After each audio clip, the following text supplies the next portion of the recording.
Sekali main bertiga aja. ノープラなんすね。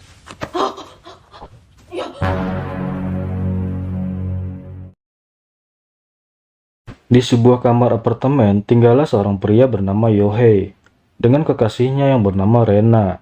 Selama mereka menjalin hubungan ini, mereka telah tinggal bersama selama 2 tahun. Namun, hari ini merupakan hari terakhir Rena tinggal bersama Yohei. Karena saat ini mereka resmi mengakhiri hubungan dan tidak lagi menjadi sepasang kekasih. Walaupun apa yang kita lihat, mereka seperti tidak punya masalah, tapi ternyata yang menyebabkan hubungan mereka berakhir, yaitu karena Rena sudah tidak tahan menghadapi sikap Yohei yang kurang peka, kurang perhatian, dan bahkan seperti nggak punya hati. Rena sebagai pacar, sesekali dia pengen dimanja, tapi tidak dia dapatkan dari Yohei. Bahkan Rena semakin muak ketika mereka berpisah, karena sama sekali tidak terlihat penyesalan di wajah Yohei. なんかごめんね。そういうとこほんとイラッとする。 Malam itu, ketika sedang menghabiskan waktu sendirian di kamarnya, Yohei merasa seperti mendengar suara-suara aneh. Mendadak lampu kamarnya padam, dan televisinya juga tiba-tiba menyala sendiri. Segala benda di kamarnya mulai bergerak secara ajaib, membuat Yohei menjadi merasa ketakutan dengan apa yang terjadi. なんで Yohei menduga sepertinya ada makhluk gaib yang berniat mengusik kehidupannya, yang tenang, damai, dan sentosa. Dan ketika Yohei dilanda ketakutan, benar aja tiba-tiba makhluk gaib itu muncul menampakkan diri, tepat di hadapan Yohei. Hantu yang berpakaian serba putih itu tiba-tiba aja marah, meluapkan kekesalannya terhadap sikap Yohei, yang seakan tidak peduli dengan perasaan kekasihnya. 彼女さんも嫌になったんと思いますよ。 Dan ketika lampu kembali menyala normal, Yohei dikejutkan dengan penampakan hantu yang ternyata tidak menyeramkan, seperti apa yang dibayangkan Yohei. Bahkan Yohei dapat melihat dengan jelas kalau hantu wanita itu tidak mengenakan kutang. Hal itu membuat si hantu cantik ini langsung menjauh karena merasa malu. ノープラなんすね。 Tapi kemudian, karena ini pertama kalinya Yohei melihat dan berkomunikasi secara langsung dengan hantu, hal itu tidaklah penting, sebab hantu wanita ini ingin membicarakan sikap Yohei yang selalu berusaha bersikap baik dan manis. Tapi akhirnya Yohei tak memikirkan perasaan kekasihnya. Walaupun Yohei sempat tidak nyaman karena merasa dihakimi oleh seorang hantu, rupa-rupanya hantu tersebut sudah lama memperhatikan Yohei sejak Yohei pindah ke apartemen itu. Yohei yang bersikap angkuh, hal itu membuat hantu cantik ini mulai mengintimidasi Yohei. Menurut hantu tersebut, Yohei tak pernah belajar dari kesalahan. Bahkan, dia juga tidak berniat memperbaiki kesalahannya, alias Yohei nggak tahu diri. Sehingga Rena sang kekasih memilih untuk mengakhiri hubungan mereka. Dan kata maaf aja nggak cukup buat semua kesalahan yang dibuat oleh Yohei. そんなじゃけ彼女さんも出て行ってしもうたんよ。 Dari awal kedatangan Yohei, hantu itu sebenarnya ingin menampakkan diri. Tapi karena ada jimat yang dibawa oleh Rena, hal itu menyebabkan hantu cantik ini tidak bisa menampakkan diri. Kemudian setelah Rena pergi, barulah ia bisa dengan bebas muncul. Tapi sejenak Yohei heran karena memang hantu cantik ini membenci Yohei. Seharusnya ia tinggal keluar aja dari kamar tersebut. Tapi hantu itu ternyata sama sekali tidak bisa keluar dari kamar itu. Meski telah ia coba berkali-kali selama bertahun-tahun lamanya. Dia sendiri tidak tahu apa alasannya. Kenapa harus terus tinggal di sana? Dan dia hanya berpikir mungkin ia sudah menjadi roh gentayangan. Dia cuma tahu dirinya tiba-tiba muncul sebagai hantu, tanpa punya ingatan apapun tentang masa lalunya. Hal itu sempat membuat Yohei bersimpati. 例になる前に交渉とかあるわけないじゃろ。やっぱりいきなりなるの。 Tapi hal tak terduga pun terjadi, di mana ketika Yohei memandangi tubuh hantu tersebut, tiba-tiba dia marah dan melayangkan tangannya, sehingga seketika membuat Yohei pingsan. 何見とるん。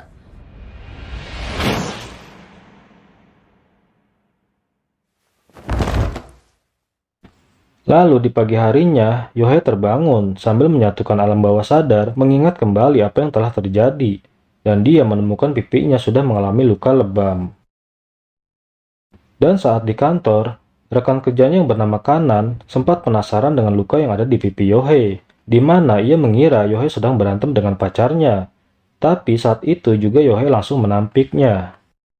Karena Kanan melihat hal ini sangat menarik dan lucu, jadi dia langsung mengambil fotonya Yohei. Dan saat itu juga Yohei menanyakan apa Kanan pernah melihat hantu. Dengan pertanyaan aneh itu, Kanan pun bilang kalau dia tidak punya penglihatan gaib, jadi tidak bisa melihat hantu atau sejenisnya. 先輩の顔に Kanan yang melihat foto Yohei tiba-tiba aja terkejut ketika melihat hasil jepretannya, di mana keanehan itu langsung diperlihatkan ke Yohei. Ada aura hitam yang menyelimutinya. Lalu singkat cerita, sepulang kerja Yohei mampir sebentar ke Indo April, di mana dia teringat kalau di kamarnya saat ini ada keberadaan hantu. Hal itu membuat Yohei untuk membeli dupa, maksud hati untuk menangkal hantu. Dan setibanya di rumah, perlahan ia masuk ke dalam apartemennya, di mana Yohei langsung membakar dupa yang baru saja dibelinya. Namun aroma dupa itu seketika membuat si hantu muncul kembali. Aroma dupa tersebut malah terasa menenangkan bagi si hantu tersebut. Yohei yang sempat terkejut mengira hantu itu sudah tidak ada lagi.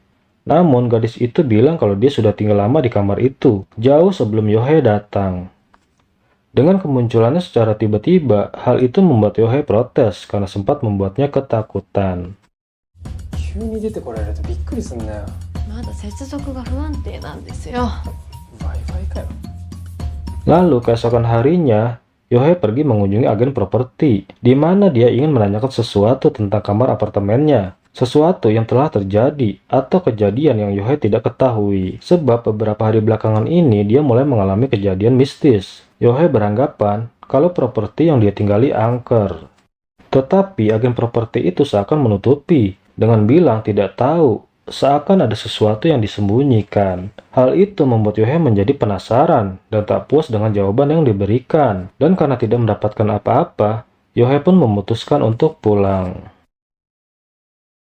Dan sesampainya di rumah, Yohei dikejutkan dengan banyak asap dupa di seluruh ruangan yang dibakar oleh hantu itu. Ternyata gadis hantu tersebut sangat menyukai aroma dupa itu, sehingga ia membakar semua dupa yang dibeli oleh Yohei. Hal itu membuat Yohei khawatir akan terjadi sesuatu yang buruk di rumah ini, jika gadis itu terus-menerus berbuat semaunya.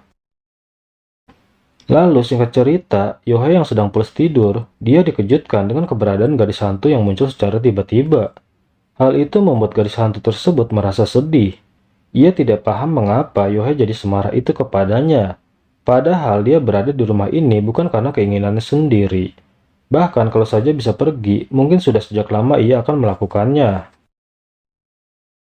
Lalu karena gadis hantu itu sedih, dia pun pergi ke balkon, di mana Yohei menyusulnya. Dan melihat gadis hantu tersebut menangis, Yohei jadi merasa bersalah telah membuat gadis hantu itu sedih.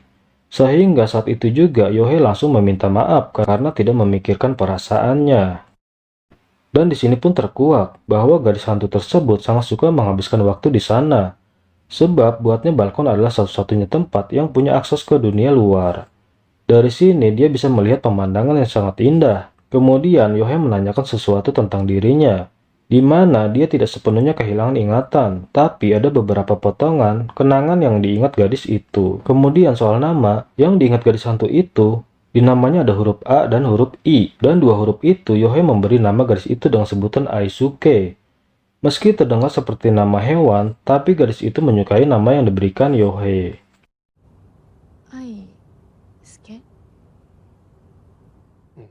Lalu esok harinya, Yohei yang penasaran dengan sosok Aisuke, dia pun menunjukkan skillnya, di mana Aisuke mencoba pergi ke sudut ruangan, dan dia tiba-tiba bisa muncul lagi di tempat yang berbeda.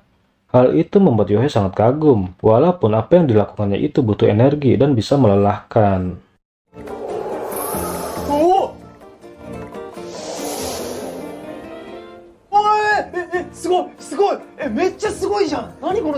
Dan lagi-lagi Yohei menemui agen properti, di mana dia mengutarakan semua yang telah terjadi di rumahnya. Tapi tetap saja Yohei nggak mendapatkan informasi apapun, karena Yohei sangat penasaran dengan apa yang terjadi dengan gadis itu, dan bagaimana tentang kehidupannya. Lalu singkat cerita, ketika Yohei dan Aisuke minum bersama, tiba-tiba Aisuke kepikiran, dan hatinya selalu bertanya-tanya. Dia berusaha mengingat apa yang telah menyebabkan Meninggoy. Sebab jika dilihat dari dirinya yang selalu ceria dan bersemangat, sangat kecil kemungkinan ia mudah mengakhiri hidupnya. Yohei yang tak ingin Aisuke larut dalam kisah hidupnya yang tidak jelas itu, dia mencoba mengalihkan pembicaraan agar gadis hantu itu tersenyum kembali. Dan gak hanya itu, Yohei juga ngajak Aisuke minum bersama sampai kobam. 今日は飲むかな、よし、ちょっと。 Lalu di esok harinya, di pagi ini Aisuke begitu ingin menyentuh tubuh Yohei, di mana Yohei tiba-tiba bangun. Hal itu membuat Aisuke tidak konsentrasi. Mengetahui hal itu, Yohei pun membiarkan Aisuke untuk mencoba menyentuhnya. Dan setelah dia kembali fokus, pada akhirnya di luar dugaan, Aisuke berhasil menyentuh Yohei. Dengan keberhasilan itu, Aisuke terkejut sekaligus senang, karena bisa menyentuh tanpa menembus tubuh lagi.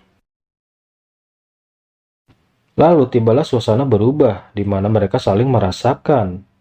Ada rasa yang berbeda dalam hati mereka berdua. Tampak ada ketertarikan satu sama lain.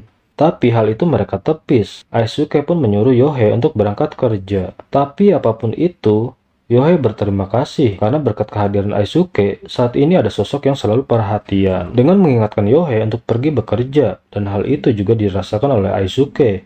Karena saat ini dia tidak lagi merasa hampa.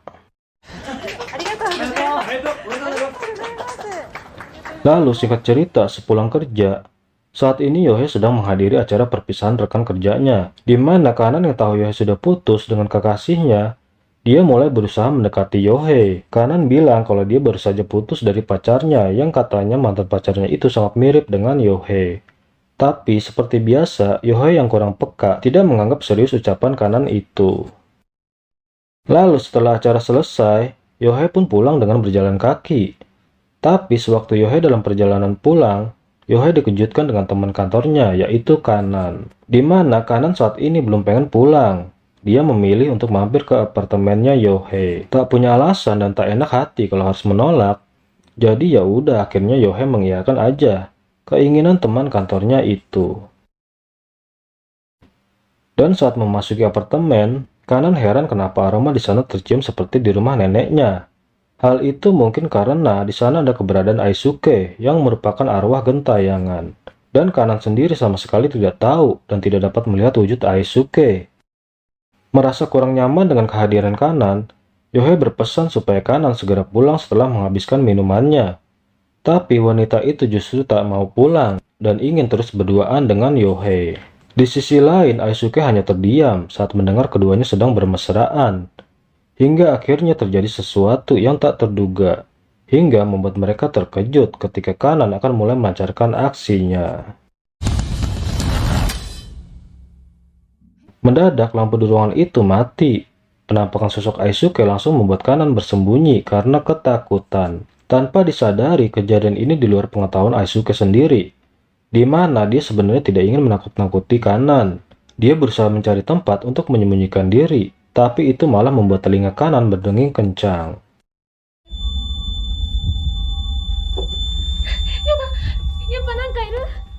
Dengan kejadian mistis ini, Kanan sama sekali tidak menyalahkan Yohei. Walaupun Kanan sedikit kecewa karena gagal olahraga malam sama Yohei, dan dia pun memutuskan untuk pergi pulang. Lalu singkat cerita, sejenak Aisuke terdiam, memikirkan sesuatu, di mana ada perasaan cemburu dalam diri Aisuke saat ia melihat Yohei pulang membawa wanita lain. Padahal Yohei baru saja putus dengan kekasihnya. Terlebih lagi ia melihat bagaimana Kanan mencium Yohei. Tapi Yohei meyakinkan kalau dia tidak punya perasaan apa-apa pada Kanan, dan hubungan mereka cuma sebatas rekan kerja biasa. Bagi Yohei, berciuman adalah hal yang wajar. Lagian Kanan yang nyosor duluan, bukan Yohei. Mendengar hal itu, Aisuke menjadi kesal dengan sikap Yohei, menganggap kalau Yohei adalah seorang pria yang tidak punya komitmen. Padahal dulu ketika Yohei masih berpacaran dengan Rena, Aisuke melihat Yohei adalah pria yang baik dan penyayang, walaupun terkadang kurang peka. Aisuke malah kepikiran dan iri atas keinginannya itu untuk bisa bersama dengan tipe pria seperti Yohei. Mendengar hal itu, Yohei pun beranggapan kalau Aisuke sepertinya menyukainya. Atau mungkin saja Aisuke hanya penasaran bagaimana jika dia dengan Yohei bisa berpacaran. Karena Aisuke penasaran berciuman dengan tipe pria yang dimaksud, jadi Aisuke mencoba mendekati Yohei. Perlahan mereka saling mendekat. Tapi tiba-tiba,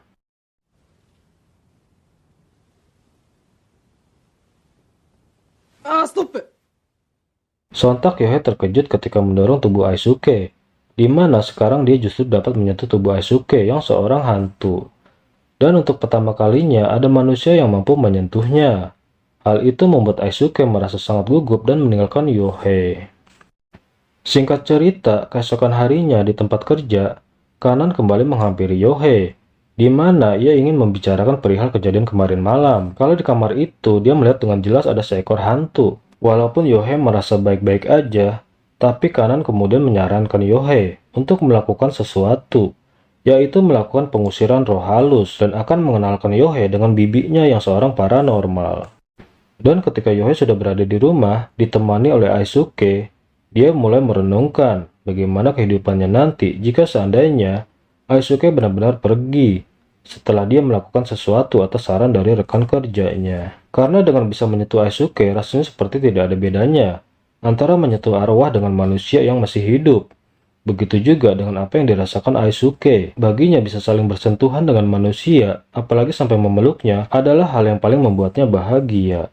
Sehingga mereka pun terbawa oleh suasana, di mana Yohei jadi sangat ingin tahu dengan apa yang telah terjadi sampai menyebabkan Aisuke bisa mati. Begitupun sebaliknya. Singkat cerita, sepulang kerja, Yohei tak langsung pulang ke apartemennya. Malam ini dia diajak oleh Kanan ke sebuah tempat, di mana Yohei bertemu dengan bibinya Kanan yang bernama Bibi Misaki, yang seorang paranormal. Kemudian Bibi Misaki menjelaskan bahwa roh yang tinggal di kamar Yohei merupakan roh yang terikat di bumi. Biasanya roh tersebut sering muncul pada satu titik dan melekat pada tempat tertentu di sebuah ruangan. Dan setelah Bibi Misaki melihat foto Yohei, dia kemudian memperingatkan agar Yohei hati-hati dan tidak melangkah lebih jauh seperti bersentuhan dengan roh tersebut karena akan membahayakan hidupnya. なんで彼女がこうなったかを知りたいっていうか。 Namun maksud kedatangan Yohei sebenarnya adalah dia hanya ingin mengetahui latar belakang hantu itu sebelum meninggoy. Sehingga membuat Kanan dan Bibi Misaki heran dengan sikap Yohei setelah mengatakan kalau dia sama sekali tak berniat mengusir hantu itu dari kamarnya. Tapi Kanan tetap bersikeras meminta bibinya untuk mengusir hantu tersebut. Sementara itu di rumah, Aisuke mengira Yohei sudah pulang. Dia tiba-tiba aja terkejut dengan kedatangan seseorang yang tidak dikenalnya, di mana yang datang itu adalah Bibi Misaki, si paranormal. Walaupun Bibi Misaki tidak dapat melihatnya, tapi Bibi Misaki benar-benar dapat merasakan ada keberadaan arwah di sana yang kehilangan kesempatan untuk pergi ke surga. Di mana saat itu Bibi Misaki mencoba berkomunikasi dengan Aisuke kalau dia tidak bermaksud melakukan sesuatu yang buruk terhadapnya, tapi berniat membantu Aisuke menyelesaikan segala penyesalannya di dunia. あんたになんかしようとか思ってるわけじゃないけ。安心し。 Bibi Misaki menyadari bahwa Aisuke bukanlah tipe hantu yang mengganggu kehidupan manusia, tetapi antara manusia yang hidup dengan yang telah meninggoy sesungguhnya berada di dunia yang berbeda. Jika ia mencoba melewati batas itu dan terus berada di dekat dengan manusia, kemungkinan terburuknya Yohei akan ikut meninggoy. Bibi Misaki kemudian menunjukkan di mana arah pintu gaib yang dapat dituju oleh Aisuke agar ia dapat keluar dari kamar tersebut, yaitu ke arah jendela. あそこからじゃったら。 Sementara itu di luar, Yohei dan Kanan menunggu, di mana Yohei tampak gugup dan cemas dengan apa yang akan terjadi pada Aisuke. Dan tak lama kemudian Bibi Misaki pun keluar, dan dia mengatakan kalau semua sudah selesai, sambil menyeret ponakannya untuk pergi. Yohei pun bergegas masuk rumah, dan langsung menuju jendela yang terbuka, di mana di pinggir balkon, ia menemukan Aisuke masih ada di sana yang sedang termenung. Yohei justru merasa lega karena Bibi Misaki tidak berbuat sesuatu yang buruk pada Aisuke. Dan pada Yohei, Aisuke mengira kalau dia ingin menyingkirkannya, merasa selama ini kehadirannya telah mengganggu kehidupan pribadinya. Dan Yohei sendiri pun bilang kalau dia sedikit pun tidak merasa terganggu dengan kehadiran Aisuke. Dia hanya penasaran mengenai latar belakang Aisuke, sehingga meminta bantuan pada paranormal. Dengan begitu, kemungkinan ia dapat mengenal lebih jauh tentang Aisuke, dan mungkin saja Yohei bisa melakukan sesuatu yang baik untuknya. Namun, ekspresi wajah Aisuke tak berubah dan tetap terlihat sedih. Kemudian Aisuke menanyakan pada Yohei apa boleh dirinya meminta sesuatu. di mana keinginan itu adalah Aisuke ingin pergi berkencan dan menjadi kekasihnya Yohei. Saat ini ia sudah tahu bagaimana cara untuk pergi keluar dari kamar tersebut, yang artinya mereka berdua sekarang bisa bermain dan jalan bersama dengan orang yang selama ini dia inginkan, yaitu Yohei. 連れて行ってくれる？ Lalu di tempat kerja, Yohei melakukan cuti libur, di mana hal itu dia lakukan demi mewujudkan keinginan Aisuke. Dan dalam perjalanan pulang, dia mampir sebentar ke sebuah toko. Awalnya Yohei ingin membeli dupa, tapi perhatiannya teralihkan oleh sepasang sepatu yang sedang diobrol di toko tersebut. Dan keesokan harinya ketika mereka akan pergi berkencan, Yohei menghadiahkan sepatu wanita yang dibelinya kemarin untuk Aisuke.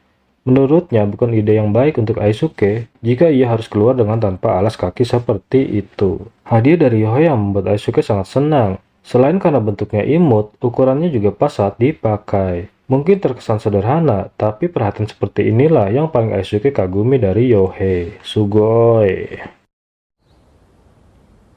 ありがとう。 Untuk bisa pergi keluar dari kamar itu, Aisuke harus terjun dari atas balkon. Di mana saat itu Aisuke merasa takut untuk terjun ke bawah. Hal itu membuat Yohei berusaha meyakinkan Aisuke kalau dia pasti akan menangkapnya dari bawah.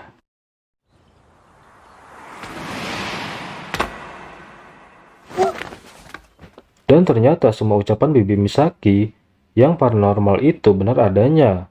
Akhirnya ia dapat keluar dari kamar itu. Kemudian mereka pun pergi berkeliling kota bersama. Entah bagaimana ceritanya, kemungkinan berkat sepatu yang diberikan oleh Yohei sepertinya telah membuat Aisuke dapat terlihat oleh manusia. Di mana saat itu agen properti sempat melihat mereka berdua menyusuri jalan kota ini. Lalu Aisuke ingin mengunjungi tempat-tempat yang biasa dikunjungi oleh Yohei, dan tempat yang pertama kali mereka kunjungi adalah sebuah kedai. Di mana saat itu Yohei heran ketika seorang pramusaji memberikan 2 gelas air putih untuk mereka, dan hal itu sempat tidak disadari oleh Aisuke. Lalu setelah dari kedai, mereka mengunjungi tempat kedua, di mana yang mereka tuju adalah bioskop. Namun sayangnya ketika sampai di sana, ternyata hari itu bioskop sedang tutup. Bioskop ini merupakan satu-satunya tempat yang masih tersisa dalam ingatan Aisuke. Aisuke ternyata tahu betul kenapa tempat ini tutup yang jatuh di hari Selasa. Sewaktu masih hidup, dulu dia sering datang ke bioskop itu sendirian. Malah dia selalu membayangkan pasti akan menyenangkan kalau bisa nonton bersama orang yang dia sayangi.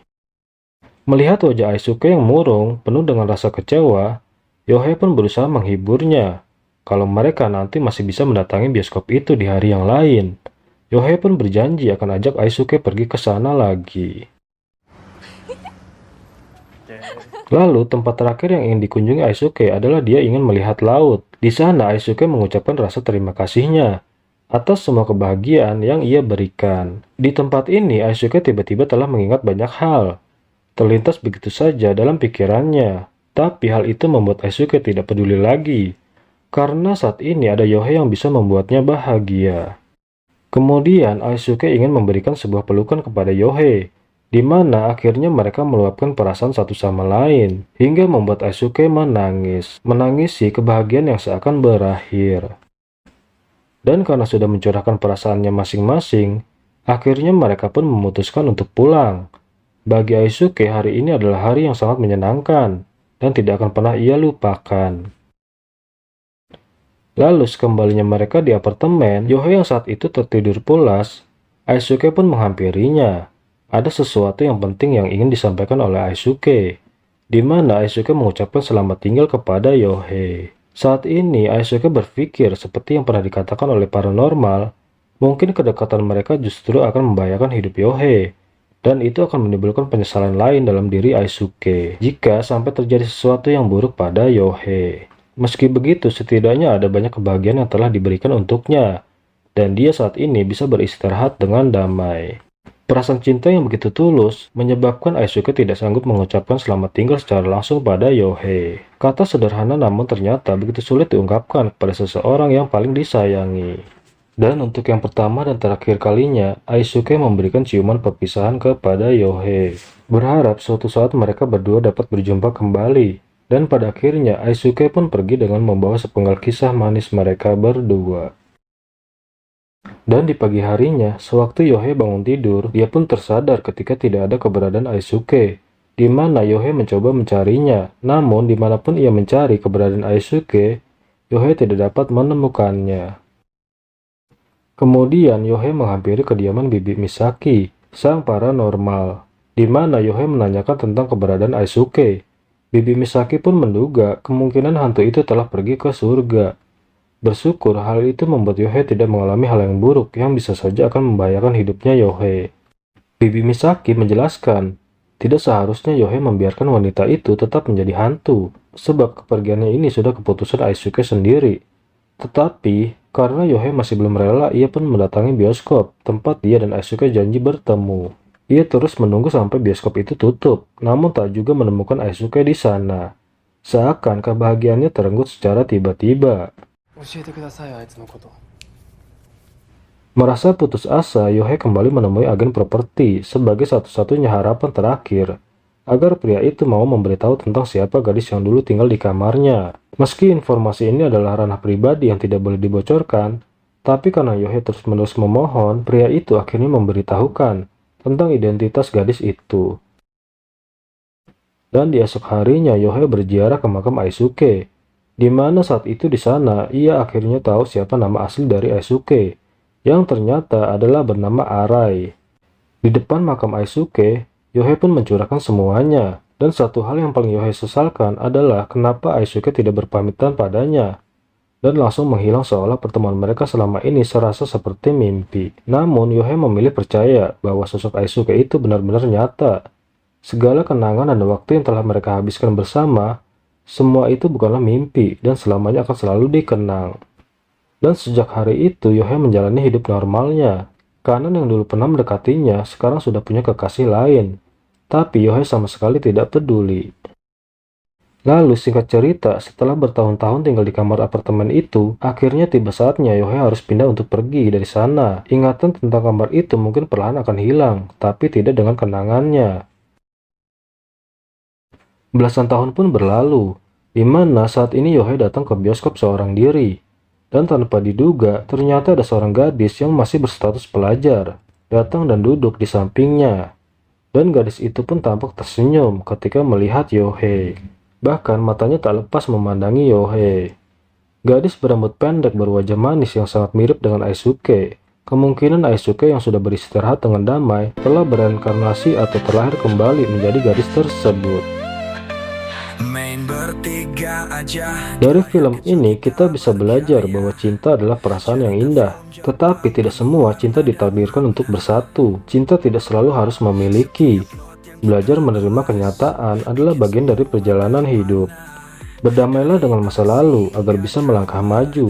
Dan cinta bisa muncul dalam berbagai bentuk, bahkan dalam hubungan yang tidak biasa. Namun, bukan berarti semua cinta harus diperjuangkan dengan cara yang sama.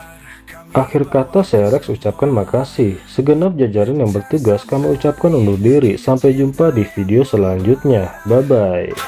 Di channel ini semua jadi nyata.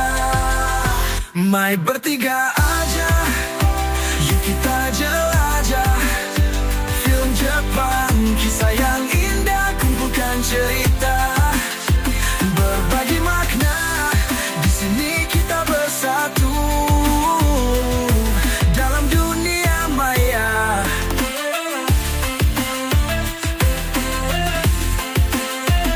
Kita 笑う笑う泣いちゃう